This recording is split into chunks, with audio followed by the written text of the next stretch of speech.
le truc qui est parti, vous autres? Oui? OK, excellent. Bon midi à tout le monde. Je m'appelle Chantal Beauché. Je suis la directrice de l'Observatoire de la formation professionnelle du Québec. C'est avec grand plaisir que j'accueille aujourd'hui quelques membres du comité Lire pour apprendre qui va vous présenter des documents et des projets extraordinaires. Vraiment du beau travail qui a été fait dans les dernières années et qui porte fruit, se répand et a des retombées vraiment extraordinaires.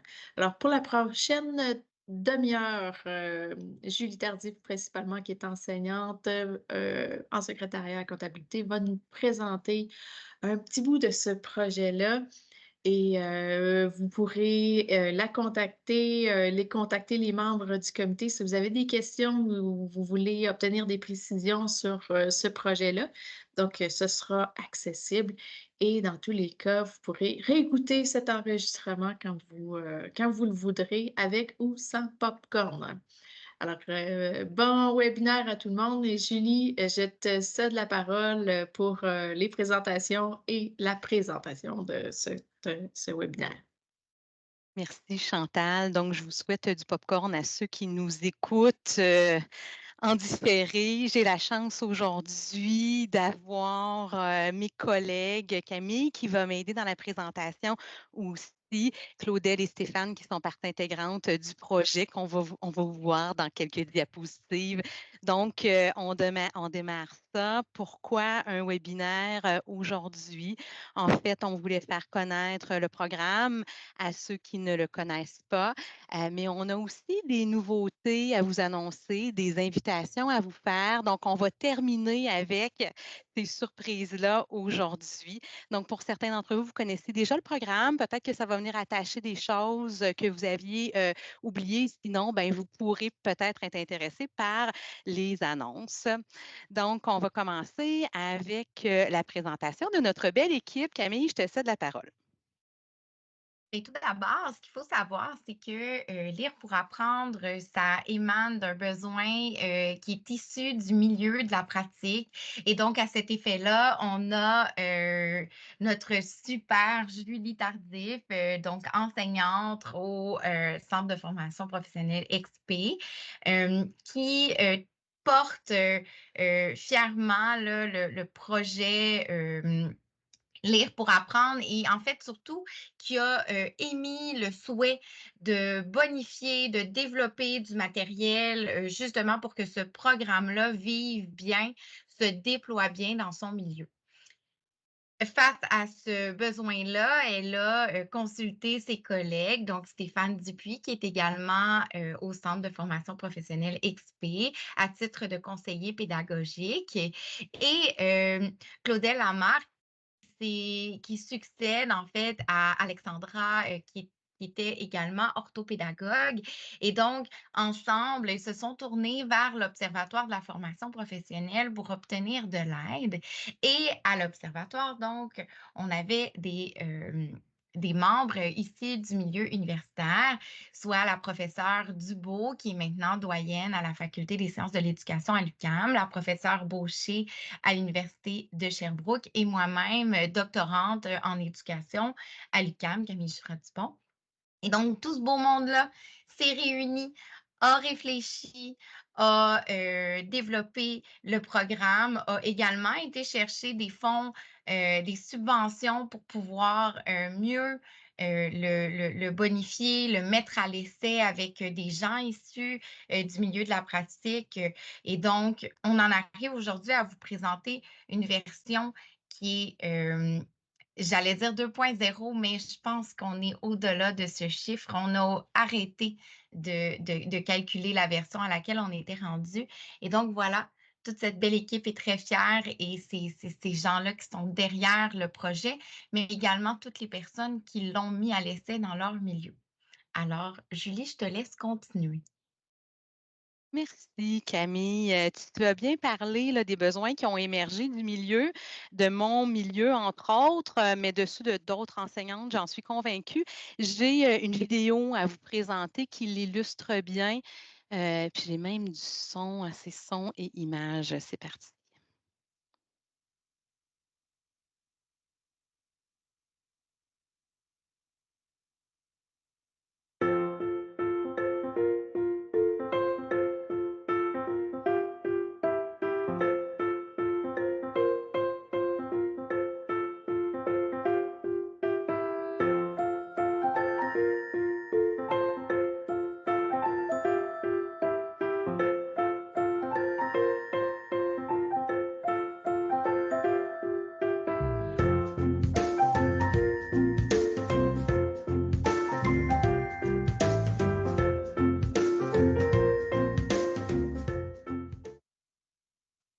Donc, voilà, moi, j'enseigne en formation individualisée et dès les premières années de ma pratique, c'était un enjeu pour moi.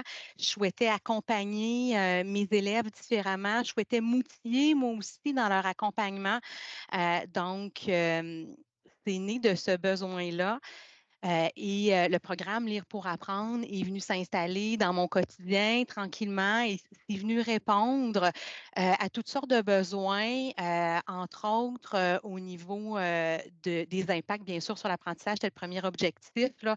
Donc, on peut déjà mesurer que les élèves sont plus engagés, sont plus motivés, mais aussi au niveau du pilotage des ateliers, en formation individualisée, peu de moments de partage ou de moments communs, bien, le programme Lire pour apprendre amène ça dans ma classe. Et encore hier, j'ai une élève qui témoignait qu'elle avait inséré dans son quotidien des traces différentes, des annotations différentes suite au partage avec des collègues de la classe durant le programme Lire pour apprendre. Donc, ce sont des témoignages que j'ai tous les jours. J'ai en tête une autre élève là, la semaine dernière qui m'a dit moi, depuis que j'assiste à tes ateliers, je me sens beaucoup plus en contrôle. J'ai remis en place des choses que je faisais plus jeune comme apprenante et qui me manquaient. J'ai intégré des stratégies d'apprentissage. Je me sens moins démunie. Je me sens plus outillée aussi. Donc, c'est sûr que quand on remplit leur coffre d'outils à nos élèves, ça a nécessairement des impacts sur la motivation, sur leur sentiment de pouvoir apprendre aussi. Et bien sûr, tout ça impacte sur l'apprentissage.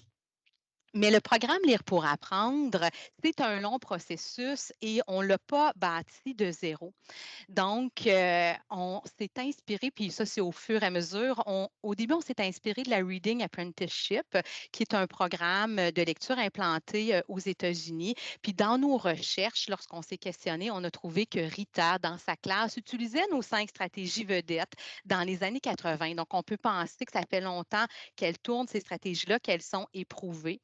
Ensuite de ça, Chantal Ouellette d'EMICA a mis en place une recherche auprès des cours de secrétariat de comptabilité. euh, et a émergé de ça des résultats de recherche, des données probantes que je vais vous présenter tout de suite après. Et c'est la conseillère pédagogique d'EMICA qui est venue nous former en 2019, donc nous présenter les stratégies, leur application. Et ça a été vraiment là, pour nous la bougie d'allumage où on est passé à une autre vitesse. Et en 2020, on s'est intégré, on s'est ajouté au comité langue et on a commencé nos réflexions.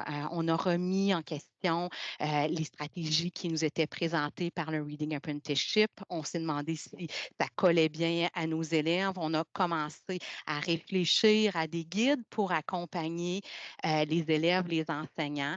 Et c'est là où est né le programme Lire pour apprendre. On a francisé le titre, puis on trouvait que Lire pour apprendre représentait mieux l'esprit qu'on voulait donner au programme, puisqu'on est vraiment dans le soutien à l'apprentissage et pas dans l'apprentissage de la lecture, comme c'est le cas avec le Reading Apprenticeship au secteur jeune. Donc, ensuite de ça, on a eu le très grand bonheur avec Annie Dubout d'avoir un projet financé s'intitule Mieux lire des textes de métier, où l'objectif était de concevoir et d'expérimenter des situations d'enseignement-apprentissage. Donc, projet qu'on mène à un terme. À la fin de la présentation, Camille vous présentera des extraits qu'on a obtenus là, à la suite des entrevues, je vais le dire, post-implantation. Donc, on vous donnera là, un avant-goût des retombées. Donc, voilà pour le développement du projet. Les données recueillies par Chantal Ouellette dans sa recherche Enseignant mieux lire dans le contexte de l'enseignement d'un métier en formation professionnelle du secondaire portent sur les cours de secrétariat et de comptabilité.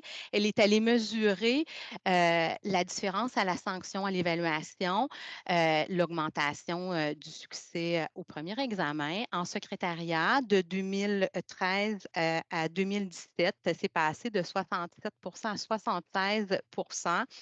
Et pour le programme de comptabilité, c'est encore plus haut. Les résultats à la première passation là, ont passé de 68 à 86. Donc, des données chiffrées qui nous démontrent bien que ça fonctionne. C'est quoi le programme Lire pour apprendre? Deux grands volets. Le premier, c'est 5 stratégies vedettes. J'en ai déjà un peu parlé. Le second, c'est l'enseignement explicite. Je vais commencer par vous présenter les stratégies. J'ai une petite vidéo pour vous présenter ça. Oups, c'est pas ça que je voulais faire. Je m'excuse. Voilà, ici. Donc, c'est parti.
Ça va toujours mieux avec un micro ouvert, hein? Je vais retourner à la bonne diapositive.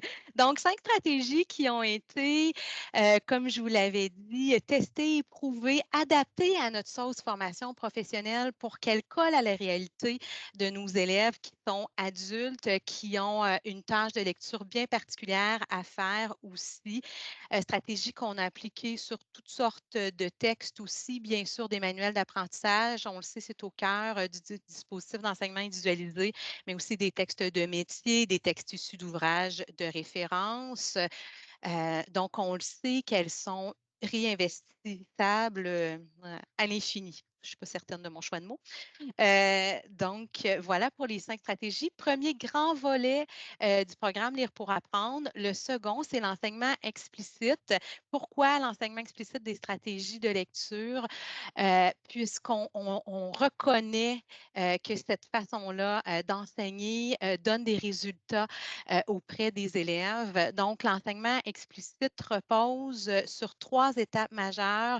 La première, c'est l'enseignant qui met un haut-parleur sur sa tête, qui procède au modelage du texte.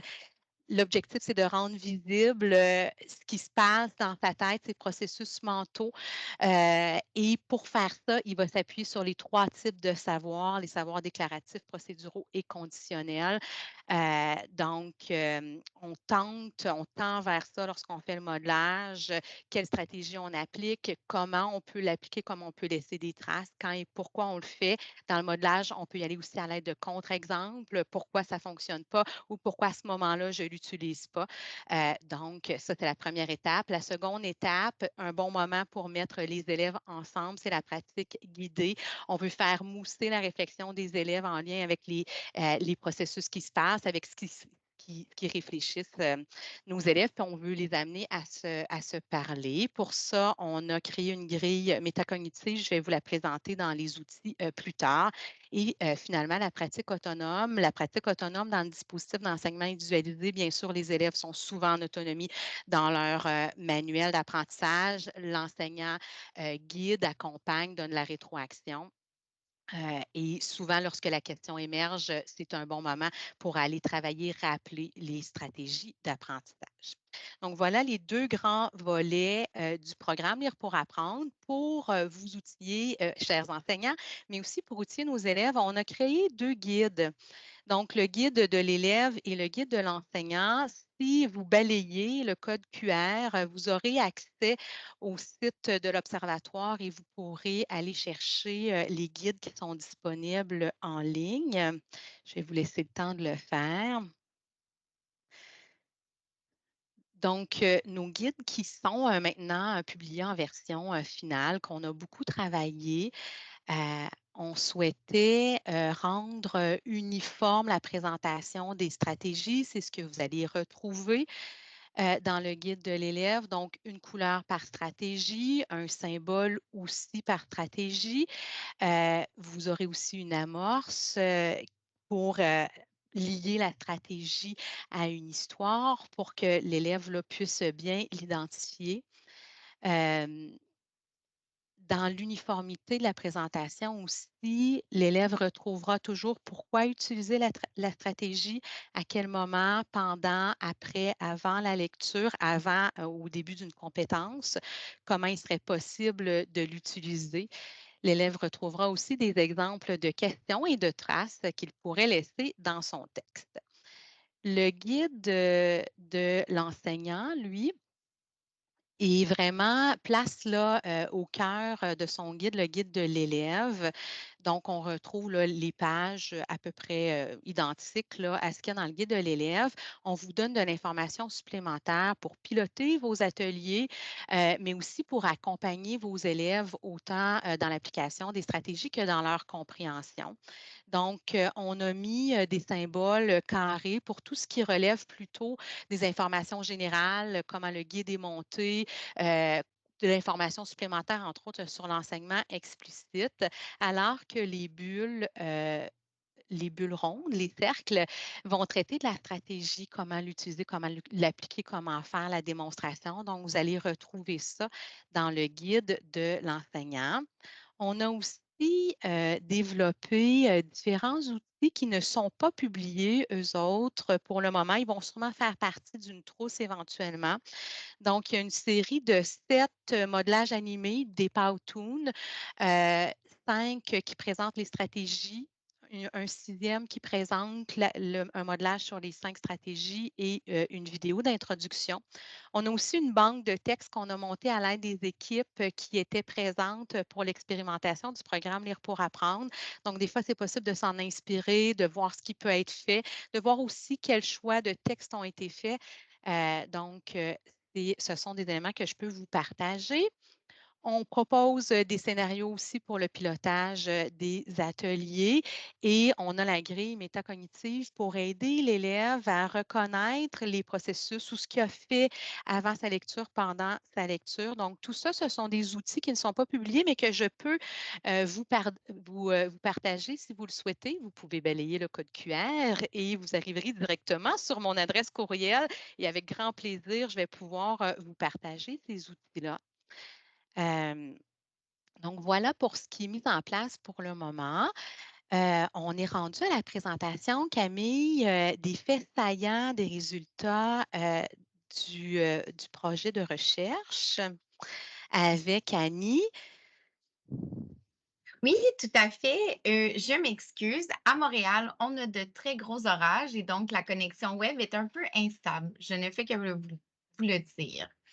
Donc, je vais y aller. Puis si jamais ça coupe, Julie, je te laisserai continuer. Parfait.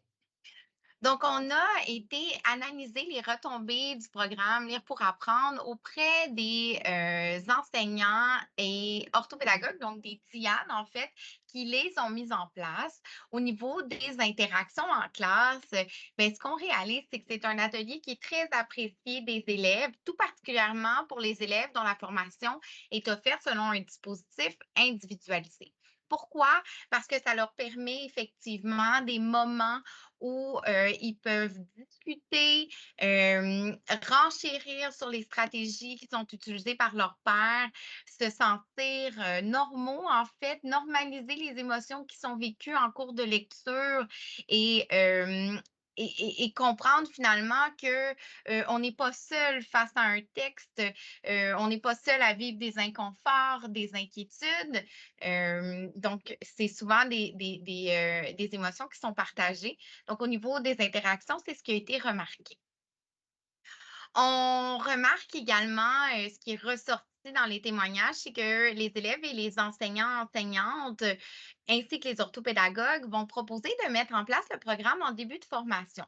Ce à quoi l'équipe Lire pour apprendre va ajouter en début de formation, oui, mais pas trop, hein, parce qu'on sait que dans la compétence métier et formation, on pourrait être tenté d'implanter le programme.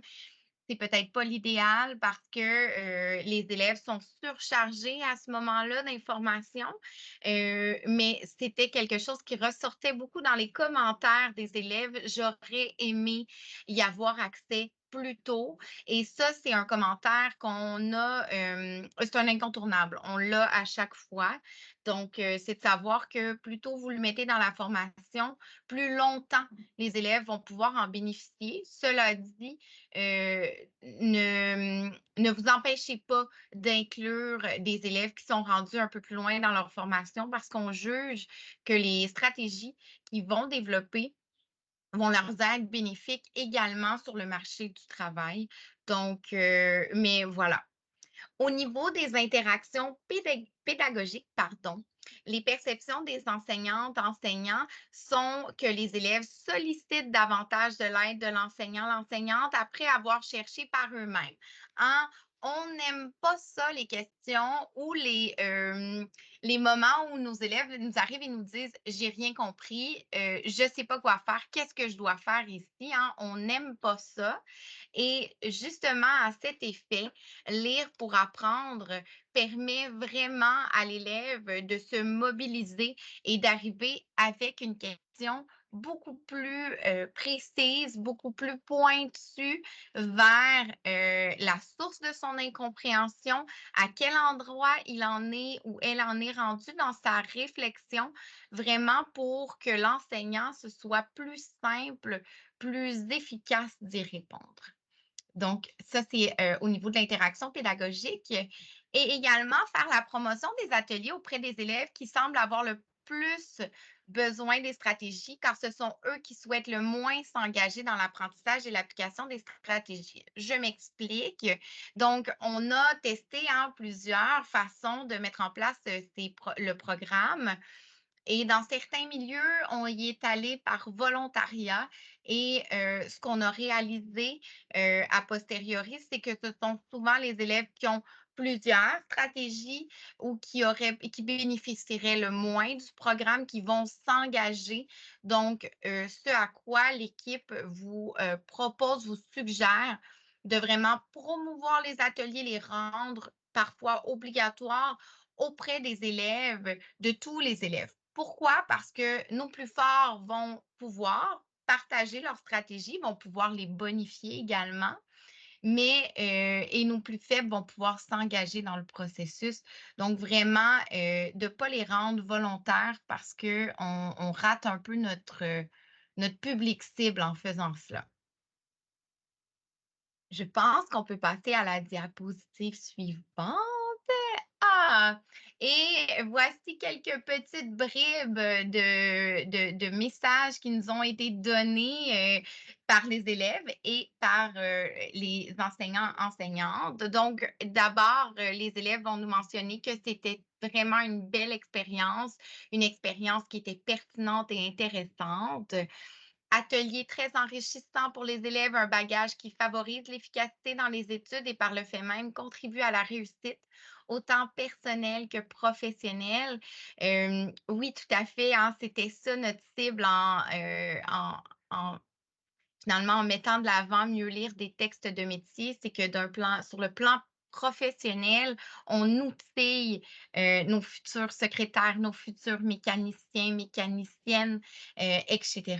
Et sur le plan personnel, on contribue à la littératie, hein, finalement, de ces élèves qui deviennent des citoyens engagés, qui vont avoir à lire des textes informatifs tout au long de leur vie. Enfin, l'atelier m'a aidé à structurer les outils que j'utilisais déjà pour m'aider. Donc ici, un élève un ou une élève qui est déjà bien outillé, donc qui avait déjà des stratégie dans son bagage, mais qui, sur le plan de leur utilisation, c'était peut-être pas optimal. Donc, ça lui a permis à cet élève-là de bonifier ou de réorganiser son coffre à outils. Au niveau des enseignantes, pardon, voyons, j'ai rajouté un R, je ne sais pas pourquoi.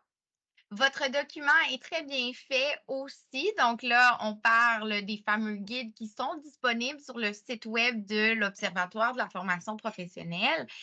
Très bien expliqué, bien structuré, clair, vraiment facile d'appropriation. Et ça, on n'en est pas peu fiers, hein. Je regarde mon équipe qui a collaboré. Ça a été un travail. On les trouve magnifiques, ces guides-là. Ce à quoi j'ajouterais même, si vous avez un petit budget pour les imprimer en couleur avec un beau papier, ça fait son effet auprès de nos élèves. Ils aiment ça, recevoir du beau matériel. Enfin, quand les élèves ont commencé à travailler en équipe, les yeux ont allumé. Il y a de belles discussions entre eux. Puis à la fin, avec le groupe au complet, aussi, ça a bien été. Donc, ce témoignage-là qui rend compte finalement de toutes les interactions qui se font de façon en sous-groupe, en fait, et des interactions qui ont lieu en grand groupe. Donc, ce qu'on se rend compte, même si on en est là à poursuivre les analyses, c'est que c'est un programme qui, somme toute, est efficace et dont les retombées ne se situent pas uniquement sur le plan du développement de stratégies de lecture, mais beaucoup plus loin que ça. Donc voilà, je pense que j'ai fait le tour de mon petit mandat, hein, Julie? Mais oui, merci Camille. Les équipes qui ont accepté de piloter le programme pour nous étaient toutes enchantées, hein? Vraiment que des bons mots pour le programme.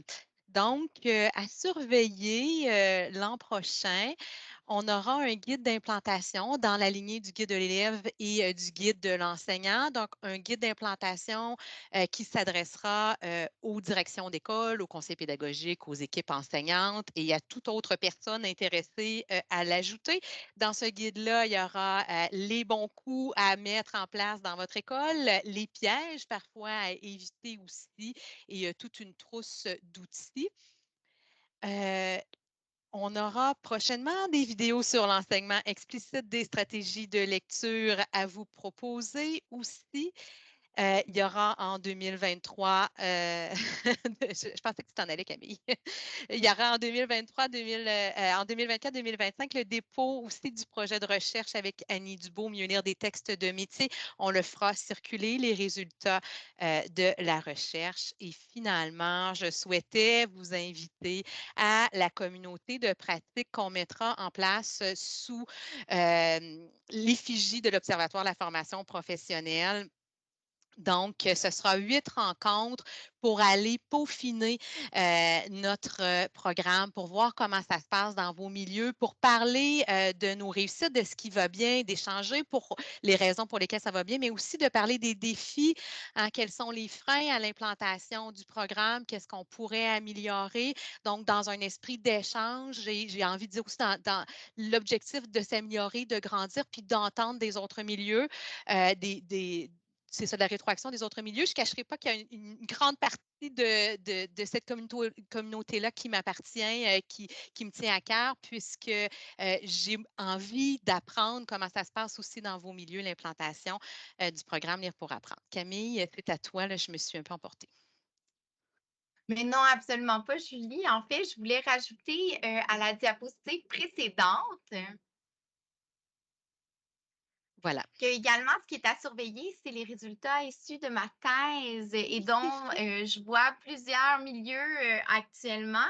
On va également avoir on va étudier finement dans le cadre de ma thèse les effets du programme sur les stratégies de lecture des élèves, donc sur leur lecture, leur compréhension de texte, leur compréhension en lecture, pardon.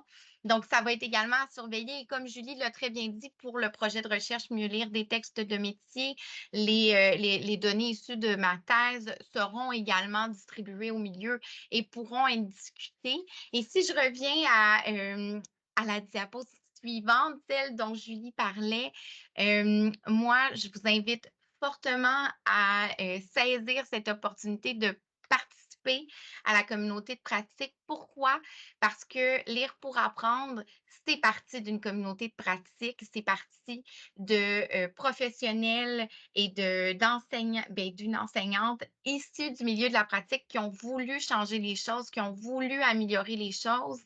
Et c'est un peu dans l'ADN de Lire pour apprendre, c'est-à-dire d'être en constant renouvellement, de se bonifier, de s'améliorer. Et ça se fait grâce à une équipe qui est engagée. Donc, c'est ce que j'avais envie de pousser encore plus loin, Julie, Camille. cette vente. Donc, vous avez des questions, vous souhaitez obtenir du matériel qui est non publié, vous souhaitez participer à la communauté de pratique, vous pouvez balayer le premier code QR. Vous avez aussi les codes QR pour les guides enseignants-élèves publiés et l'inscription à l'Observatoire. Si ce n'est pas déjà fait, je vous invite fortement à le faire dès maintenant. Donc, voilà ce qui conclut la présentation. Merci d'avoir été là en cette belle journée, un beau vendredi midi. On est rendu aux questions. Voilà, merci beaucoup, Julie, Camille, Stéphane. C'était fort intéressant. Merci énormément.